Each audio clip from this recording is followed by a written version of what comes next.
So what I like to do is, I'm gonna give you a bonus here. And the bonus is, we're gonna have bread as well as waffles, okay? So we're gonna work on the bread first. I'm gonna show you how that works out, and then we'll touch on the waffles. Now, I like to line glass. I like to use glass. I might buy a stainless steel pan. We'll see if I get to my next place and it has a bigger oven.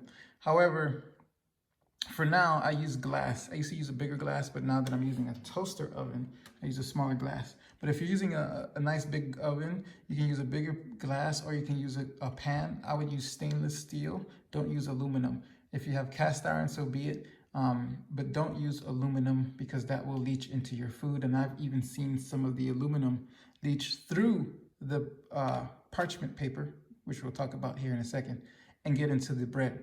Now, and those are obviously on older stuff that's already flaking. But you can tell when it's old, if it's flaking like that, probably before you can see it, it's happening when it's newer. So you have to be careful with aluminum utensils. I don't know why it talks about that. I'm sure you already know, but just in case you don't. Now, parchment paper. I like to use parchment paper. It seems to be the best kind of non-stick agent, right?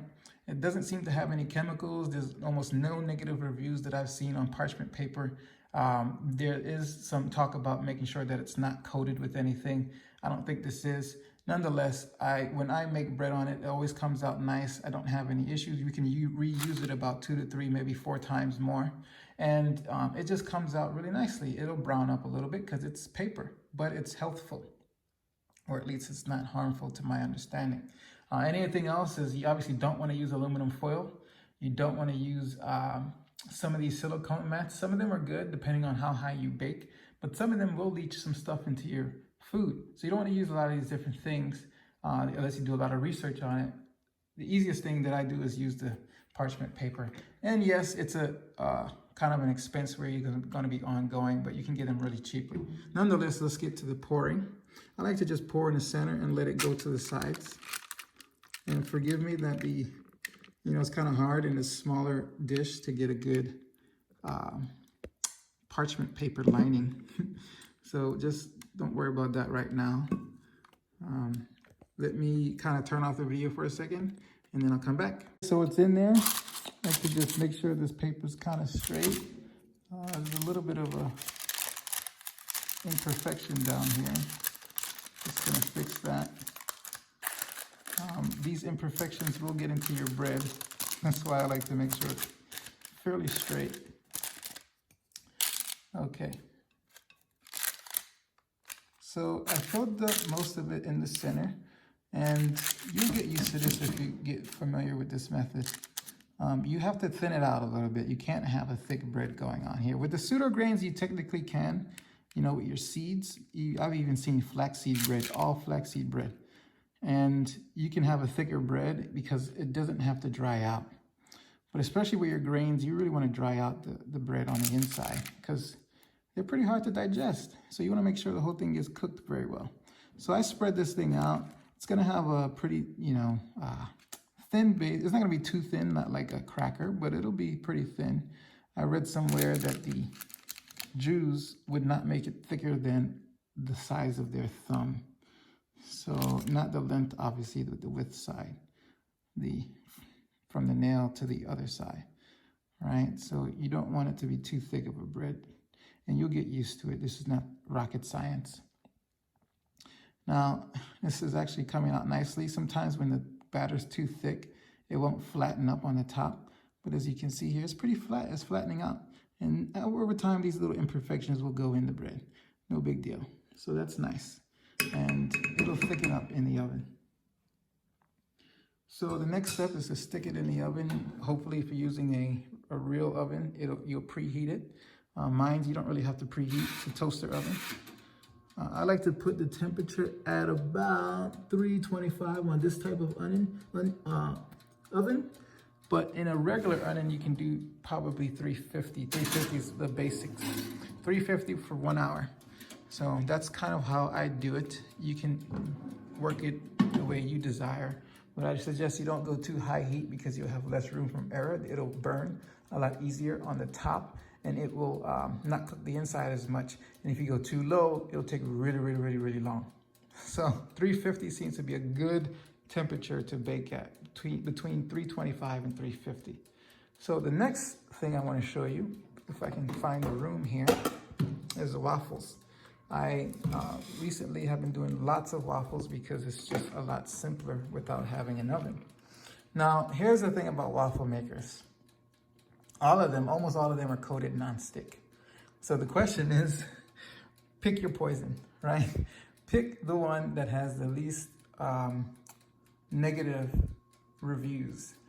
And from what I hear, from what I've been reading, you want to get ceramic coating.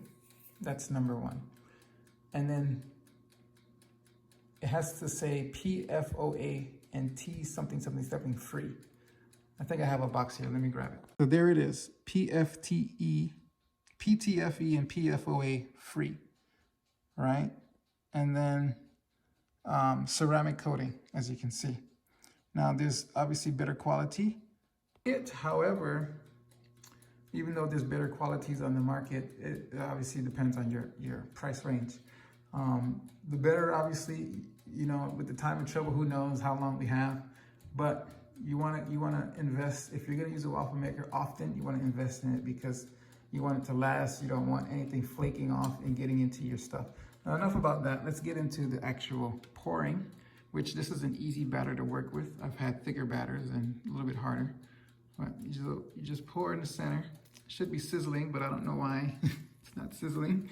We'll figure that out in a second. And obviously you don't want to fill it up too much, because if you go all the way to the edge, then it'll spill over if it's thick batter. Now the trick about getting good, nice waffles to not stick is to have a thick batter. If you have a too thin of a batter, you got to be very careful opening it up. It'll stick and then it'll break your waffle in half. I wish I could give you a demonstration, but I don't really want to waste any batter.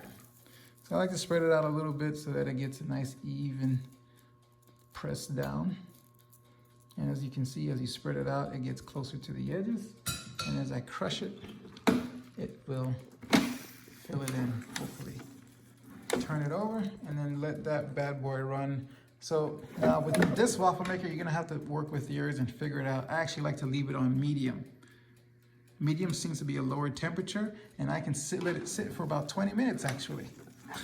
And because there's no sugar in this recipe, I like not putting sugar, because when you put sugar in the recipe, especially for waffles, it'll brown so fast that you might burn the outside before you even cook the inside. But when you have no sugar or very little sugar, you'll have a lot better even cooking, because it won't brown or burn the outside. So I can leave this in here for 20 minutes, which normally the waffle maker takes a couple minutes before it's browning. I can leave it in here for 20 minutes and you see a nice brown, crisp waffle, right? Now, that's when I want it really crispy. I can leave it in there for maybe 15 minutes and get a brown, almost brown, sometimes still light colored waffle, which is malleable, but it's dry, right? The idea is to make your waffles dry. One other thing about waffle makers, I know I'm spending a lot of time on this, but to be honest, it's very simple and easy. And if you get used to it, I promise you, life will be a lot easier for your wife or whoever's cooking. And it'll taste really good. So as you can see here, the steam is coming up out of it. That's the water being kind of evaporating, obviously. When this stops steaming, you know it's getting close to be done. Because there's no sugar in here, I don't have to worry about burning it. If there was sugar in here, I would have to worry about burning it. So when I start to see the smoke diminish, I really want to pay attention. But since I don't have to worry about burning it, I let the smoke go away. When there's no more smoke, I just take a peek.